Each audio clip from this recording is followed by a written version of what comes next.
नमस्कार, Shriram time news मध्ये मी कैलास सोनवणे आपले हार्दिक स्वागत करतो। सुरुवातीला पाहूया 24 तासातील ताज्या घडामोडी। शुद्ध पाणी पुरवठा मिळावा यासाठी कापडणे शुद्ध पाणी पुरवठा संघर्ष समितीच्या वतीने आमरण उपोषणास सुरुवात। जिल्ह्यातील मंदिरांचे ट्रस्टी, विश्वस्त पुजारी, व्यवस्थापक, सेवेकरी, मंदिर क्षेत्रातील निगडित सर्व वकील तसेच सर्व हिंदुत्वनिष्ठ बांधवांसाठी स्वामीनारायण मंदिर येथे अधिवेशनाचे आयोजन। सोनगिरी तोंडाच्या रोडवरील श्री दत्त प्रभूंच्या मंदिरात श्रीकृष्ण जन्मोत्सव व गोकुळाष्टमी निमित्त कीर्तनासह दहीहंडीचे आयोजन। स्वातंत्र्य दिनी साऊर येथे झालेल्या दारूबंदी निर्धार सभेत गावात दारूबंदीचा निर्णय। आणि फागणे येथे एकाच रात्री 2 ठिकाणी चोरट्यांनी केली चोरी। आता बातमीपत्र विस्ताराने। धुळे तालुक्यातील कापडणे येथील ग्रामस्थांना शुद्ध पिण्याचे पाणी मिळावे तसेच 9 कोटीच्या महाराष्ट्र जीवन प्राधिकरणाच्या पाणीपुरवठा योजनेचे काम चांगल्या पद्धतीने व्हावे यासाठी कापडणे शुद्ध पाणीपुरवठा संघर्ष समितीच्या वतीने शनिवारपासून कापडणे येथे आमरण उपोषणाला सुरुवात करण्यात आली आहे। धुळे तालुक्यातील कापडणे येथील शुद्ध पाणीपुरवठा संघर्ष समितीच्या वतीने दिनांक 15 जुलै रोजी कापडणे ग्रामपंचायत व प्रशासनाला कापडणेकरांना शुद्ध पाणी 15 ऑगस्टपर्यंत उपलब्ध करून द्यावे तसेच महाराष्ट्र जीवन प्राधिकरणाच्या वतीने सुरू असलेल्या 9 कोटींच्या शुद्ध पाणीपुरवठा योजनेचे काम चांगल्या पद्धतीने व्हावे यासाठी निवेदन देण्यात आले होते। परंतु ग्रामपंचायत व प्रशासनाच्या वतीने कुठल्याच प्रकारचे ठोस पावले उचलण्यात आले नसल्यामुळे कापडणे शुद्ध पाणीपुरवठा संघर्ष समितीच्या वतीने दिनांक 16 ऑगस्ट शनिवारपासून बेमुदत आमरण उपोषणाला सुरुवात करण्यात आली आहे। समितीच्या वतीने जोपर्यंत शुद्ध पाण्यासाठी ठोस उपाययोजना होत नाही तोपर्यंत हे आंदोलन सुरूच राहणार आहे असा पवित्रा घेण्यात आला आहे। कापडणे शुद्ध पाणीपुरवठा समितीच्या आंदोलकांमार्फत शनिवारी सर्वप्रथम महात्मा ज्योतिबा फुले, डॉक्टर बाबासाहेब आंबेडकर, वीर भगवान एकलव्य, ग्रामदैवत भवानी माता व छत्रपती शिवाजी महाराज यांच्या स्मारकांना अभिवादन करून आमरण उपोषणाला सुरुवात करण्यात आली। यावेळी भूषण ब्राह्मणे, ज्ञानेश्वर पाटील, विशाल शिंदे व कापडणे गावातील नागरिक मोठ्या संख्येने उपस्थित होते। मी विशाल पाटील व कापडणे गावातील सर्व ग्रामस्थ आज शुद्ध पाणी पुरवठा संघर्ष समिती यांनी छेडलेल्या 15 जुलैपासून जे आंदोलन केलं होतं, सुरुवात केली होती, ते आंदोलनाला आज आमरण उपोषण हे नवीन आंदोलन आज सुरुवात करण्यात आलेले आहे। आज लगत कापडणे गावाला 3 कोटी 64 लाख असो, 17 लाखाचे पाणी फिल्टर योजना असो किंवा 20 लाखाची पाण्याची पाईपलाईन योजना असो, आज लगत कुठलीही योजना परिपूर्ण झालेली नाही। तसेच जी सध्या स्थितीला चालू असलेली 9 कोटीची योजना ही सुद्धा निकृष्ट दर्जाच्या दिशेने जात आहे, त्यावर कुणाचंही लक्ष नाही। ज्या लोकप्रतिनिधींनी योजना मंजूर करून आणली अशा प्रकारचे बॅनर लावले, त्यांचा शेवाट घेतला, परंतु त्यांनी त्या योजनेकडे दुर्लक्ष करताना दिसत आहे। म्हणून प्रशासनाला जाग यावे, ज्यांनी योजना मंजूर केली, जे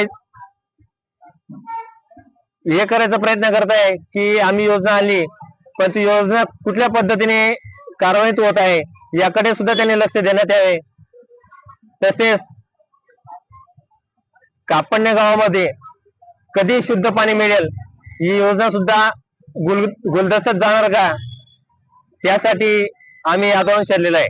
धुळे शहरातील देवपुरातील स्वामीनारायण मंदिर येथे रविवारी महाराष्ट्र मंदिर महासंघातर्फे जिल्ह्यातील मंदिराचे पुजारी, विश्वस्त, व्यवस्थापक, सेवेकरी, मंदिर क्षेत्रातील निगडित सर्व वकील तसेच सर्व हिंदुत्वनिष्ठ बांधवांसाठी अधिवेशनाचे आयोजन करण्यात आले। धुळे शहरातील देवपुरातील स्वामीनारायण मंदिर येथे रविवार दिनांक 17 ऑगस्ट रोजी महाराष्ट्र मंदिर महासंघातर्फे जिल्ह्यातील मंदिरांच्या अडीअडचणी सोडवण्यासाठी अधिवेशनाचे आयोजन करण्यात आले आहे। सदरचे अधिवेशन सकाळी 9 ते 4 वाजेदरम्यान सुरू राहणार आहे। सनातन धर्माची आधारशिला मंदिर आहे, त्यामुळे धुळे जिल्ह्यातील मंदिरांचे विश्वस्त, पुजारी, सेवेकरी, व्यवस्थापक, मंदिर क्षेत्रात काम करणारे वकील, व्यावसायिक तसेच हिंदुत्वनिष्ठ बांधव या सर्वांसाठी या अधिवेशनाचे आयोजन करण्यात आले आहे. अधिवेशनात मंदिरांबाबत येणाऱ्या अडीअडचणी या विषयावर महत्त्व दिले जाणार आहे. सदर अधिवेशनाला वारकरी संप्रदाय, महानुभाव संप्रदाय, स्वामीनारायण नाथ संप्रदाय यांच्यासह विविध संप्रदाय यांचे विश्वस्त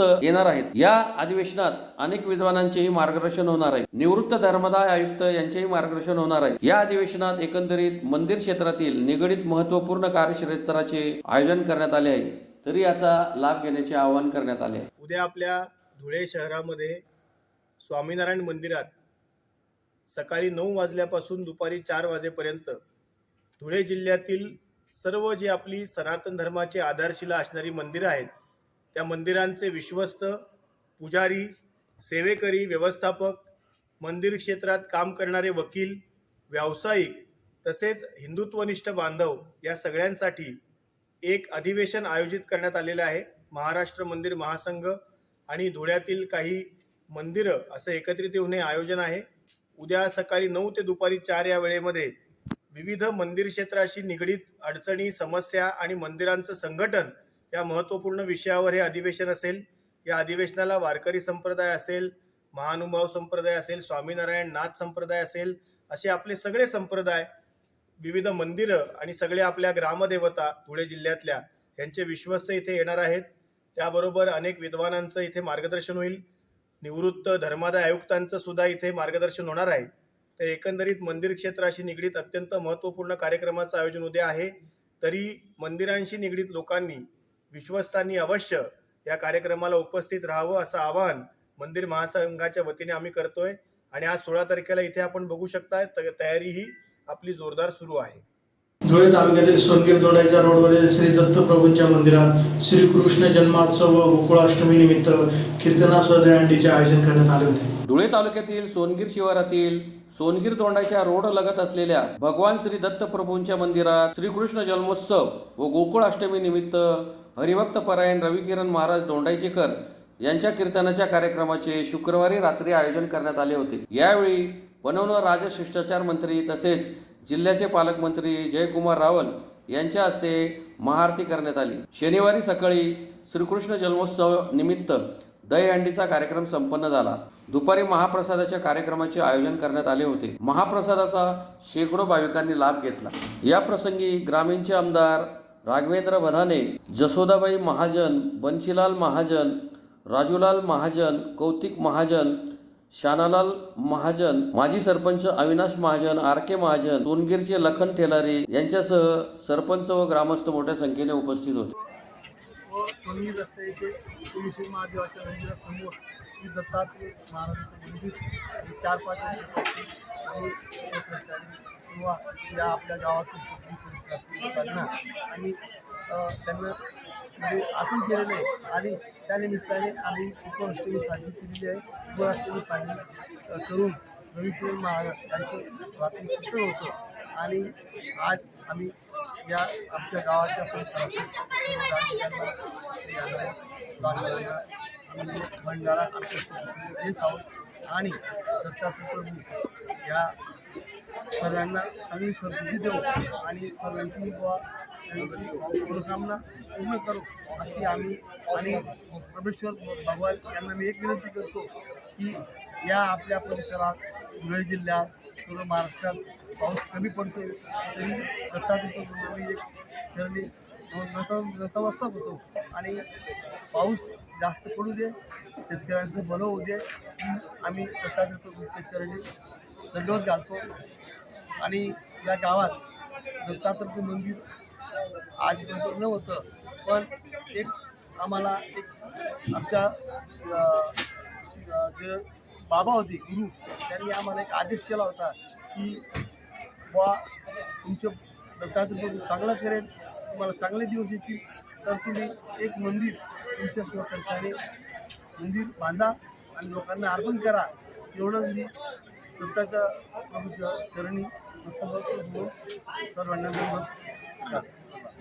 शिंदखेडा तालुक्यातील साऊर येथे स्वातंत्र्यदिनी गावात दारूबंदीसाठी झालेल्या दारूबंदी निर्धार सभेत गावात दारूबंदीचा निर्णय घेत गावातून पथसंचलन करण्यात आले. शिंदखेडा तालुक्यातील साऊर गावी दारूबंदी निर्धार सभा संपन्न होऊन यात गावात दारूबंदीचा निर्णय घेण्यात आला. शिंदखेडा तालुक्यातील साऊर गावात गेल्या 8-10 वर्षापासून दारूबंदीसाठी सामाजिक कार्यकर्ते राहुल सोनवणे यांच्यासह तरुणांनी आवाज उठवून संघर्ष सुरू केला आहे. यासाठी जिल्हाधिकारी, दारूबंदी विभाग, दोंड्याच्या पोलीस ठाणे, साऊर ग्रामपंचायत, तहसीलदार यांच्याकडे वारंवार निवेदने देऊन साऊर दारूमुक्त झाले पाहिजे असे प्रयत्न सुरू केले असताना महाराष्ट्र दारूबंदी महिला अध्यक्ष गीतांजली कोळी यांच्या मार्गदर्शनाखाली स्वातंत्र्य दिनाचे औचित्य साधत साऊर गावात दोंडेच्या पोलीस ठाण्याचे सहाय्यक पोलीस निरीक्षक दिगंबर शिंपी यांच्या अध्यक्षतेखाली दारूबंदी निर्धार सभा घेण्यात आली. या सभेत पीडित महिलांनी आपल्या भाषेत आपबीती आपल्या मनोगतातून व्यक्त केली.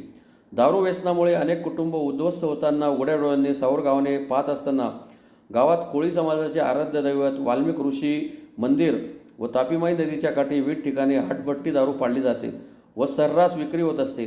त्यास पायबंद घालण्यासाठी स्वातंत्र्यदिनी महिलांसह तरुणांनी एकमुखी निर्णय घेऊन गावात कोणत्याही प्रकारची दारू विक्री होणार नाही यासाठी पोलीस विभाग दोंड्याच्या यांच्या मदतीने गावात समिती गठीत करण्यासाठी पुढाकार घेतला. कोणी हातभट्टीची दारू पाडत असेल किंवा विक्री करत असेल त्याविषयी तक्रार तात्काळ 112 या टोल फ्री नंबरवर संपर्क साधण्याचे आवाहन सहाय्यक पोलीस निरीक्षक दिगंबर शिंपी यांनी केले. तसेच गीतांजली कोळी व राहुल सोनवणे यांनीही दारूपासून होणाऱ्या नुकसान याविषयी मार्गदर्शन केले. यापुढे साऊर गावात दारू विक्री व कोणी दारू पिणार नाही असा दारूबंदी निर्धार करण्यात आला. यावेळी सरपंच गुलाब सोनवणे, पोलीस पाटील मोहन सोनवणे, सहाय्यक पोलीस निरीक्षक दिगंबर शिंपी, गीतांजली कोळी, राहुल सोनवणे आदी उपस्थित होते. यावेळी गावातून दारूबंदी निर्धार पथसंचलनही करण्यात आले. कार्यक्रमाचे प्रास्ताविक व सूत्रसंचालन सामाजिक कार्यकर्ते राहुल सोनवणे यांनी केले. इथे कोळी समाजचं पूर्ण गाव आहे. विकणारे पण कोळी आहे, बोलते पण रागली आहे. विकणारे पण कोळी आहे, पिणारे पण कोळी आहे. आणि परिस्थिती अशी झाली आहे, जरा लहान लहान मुले असे सोडून ते दारू पिऊन पण मारले.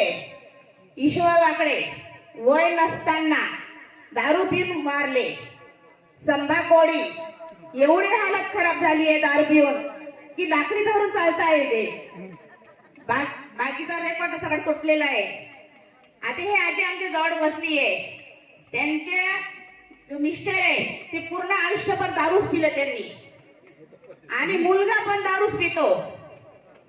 ते असं आहे, बाप पिएंगा तो बेटा पिएंगा, बेटा पिएंगा तो बाप भी पिएंगा. जिद्दवर चालते, तू जास्त 10ची पेतो, मी 20ची पेतो. आणि रागणी येऊन द्यायचं बायला. जेव्हा माणूस घरात त्रास द्यायला गेला, शांत बसा करता बाया स्वतः 10 रुपये देऊन त्याला दारू प्यायला पैसे देतात. रागणी येऊन द्यायचं बाईस देऊन बाया देतात पैसे दारू प्यायला. पहिले तर बायांना सांगा तुम्ही 2 गोष्टी. 1500 रुपये ते देता येते काही दारू प्यायला देत नाहीये एक सरकार. आणि हेच विनंती आहे, मला पण खूप त्रास होता. मी मंदिराला जायची तर नाक दाबून मी मंदिराला जायची. एवढं दारूचं वास यायचं की इच्छा नाही होत की संध्याकाळी आरतीला जायचं. सकाळी जेमतेम मी 4 वाजता लवकर जायची आरतीला. संध्याकाळी आरती करताना असताना असं व्हायचं, नुसतं मला उलटी व्हायची. एवढी दारू घातली होती. पण एवढे तेवढे नाही, लहान लहान मुले 10 ते 12 वर्षापासून 30 ते 40 वर्षापर्यंत एवढे दारू पित आहे. त्यांचं जे शिक्षणाचं वय आहे, आज ते दारूची बाटली घेणार तर त्यांचं भविष्य कसं होणार. आणि हे विकास होणार नाही. हे गावाचे हे दारू पाय विकास होणार नाही. मी विनंती करता येईल ना, तुम्ही 2 शब्द सांगा हे गावकऱ्यांना आणि तुमच्या शब्दावर लक्ष देऊन जर फरक पडेल. सामाजिक कार्यकर्ता धुळे, संपूर्ण महाराष्ट्र दारूबंदी महिला युवा मोर्चाच्या माध्यमातून आज साऊर या आदिवासी टोकरे कोळींच्या गावामध्ये 15 ऑगस्टच्या निमित्ताने दारूबंदीचा निर्धार आमच्या सर्व महिलांनी इथल्या केलेला आहे. आणि या दारूबंदीच्या निर्धाराला पाठबळ मिळावं म्हणून आज शिंदखेडा दोंड्याच्या पोलीस स्टेशनचे API माननीय शिंपी साहेब देखील इथं उपस्थित आहेत. दोंडाईच्या पोलीस स्टेशनचे PI सोनवणे साहेब यांच्या धडाकेबाज अवैध धंद्यांच्या कारवाईनंतर त्यांच्या मार्गदर्शनाखाली आमचे माननीय शिंपी साहेब इथं उपस्थित झालेले आहेत. आणि नक्कीच साहू गाव हे दारूमुक्त करण्याचं साहेबांनी वचन दिलेलं आहे. त्याप्रमाणे साहेब इथं उपस्थित आहे. दारूबंदी करण्याबाबत 100% पोलीस प्रशासन आपल्या पाठीशी उभं राहील. आपल्याला कोणतीही दारूबंदी संबंधात माहिती मिळाली तात्काळ आमचे बीट हवालदार, पोलीस पाटील किंवा डायल 112 नंबरवर कॉल करून माहिती द्या. 100% आम्ही तुमच्या मदतीसाठी आहोत. दारूबंदीसाठी 100% आम्ही गावात येऊन कारवाई करू, केसेस दाखल करू आणि त्या केसेसमध्ये साक्षीदार तुम्ही व्हा. धुळे तालुक्यातील फागणे येथे एकाच रात्री 2 ठिकाणी चोरट्यांनी चोरी केली. यात चांदीच्या देवतांसह 15 ते 20 हजार रुपयांची रोकड चोरट्यांनी लंपास केली. चोरट्यांनी डबल येते ना. धुळे तालुक्यातील फागणे येथे 2 ठिकाणी चोरट्यांनी चोरी केली असून चांदीच्या देवतांसह 15 ते 20 हजार रुपयांची रोकड लंपास केल्याची घटना शनिवारी सकाळी उघडकीस आली. तालुक्यातील फागणे येथे 2 ठिकाणी चोरट्यांनी डल्ला मारला आहे. यात देसलेनगर येथील दिलीप हिलाल धनगर मानतेच्या कार्यक्रमासाठी बाहेर गावी गेले असता बंद घराची संधी साधून चोरट्यांनी घराचे कुलूप तोडून घरात शिरकाव करून कपाटातून 10 ते 15 हजारांची रोकड व देवारातील चांदी देवदेवतांची माळा असा मुद्देमाल चोरून नेला. तसेच प्लॉट नंबर 22 येथील वॉचमन रत्नाकर शिवराम जगताप यांच्या मागील दरवाजातून आत शिरकाव करून कुलूप तोडून चोरट्यांनी कपाटातून 5,000 रुपयांची रोकड, पूजेचे 1100 रुपये व एक महालक्ष्मीची चांदीची मूर्ती असा ऐवज लंपास केला आहे. सदर चोरीच्या घटनेची माहिती मिळताच तालुका पोलीस ठाण्याचे पोलीस पथक घटनास्थळी दाखल झाले. त्यांनी घटनास्थळाची पाहणी केली. अधिक तपास तालुका पोलीस करीत आहेत. पुन्हा एक नजर ठळक घडामोडींवर. शुद्ध पाणी पुरवठा मिळावा यासाठी कापडणे शुद्ध पाणी पुरवठा संघर्ष समितीच्या वतीने आमरण उपोषणास सुरुवात. जिल्ह्यातील मंदिरांचे ट्रस्टी, विश्वस्त पुजारी, व्यवस्थापक, सेवेकरी, मंदिर क्षेत्रातील निगडीत सर्व वकील तसेच सर्व हिंदुत्वनिष्ठ बांधवांसाठी स्वामीनारायण मंदिर येथे अधिवेशनाचे आयोजन. सोनगिरी तोंडाच्या रोडवरील श्री दत्तप्रभूंच्या मंदिरात श्रीकृष्ण जन्मोत्सव व गोकुळाष्टमी निमित्त कीर्तनासह दहीहंडीचे आयोजन. स्वातंत्र्य दिनी साऊर येथे झालेल्या दारूबंदी निर्धार सभेत गावात दारूबंदीचा निर्णय. आणि फागणे येथे एकाच रात्री 2 ठिकाणी चोरट्यांनी केली चोरी. याचबरोबर श्रीराम टाइम न्यूजचे बातमीपत्र संपली. दिवसभरातील ताज्या घडामोडींसाठी पाहत राहा श्रीराम टाइम न्यूज. भेटूया पुढील प्रसारणात. तोपर्यंत नमस्कार.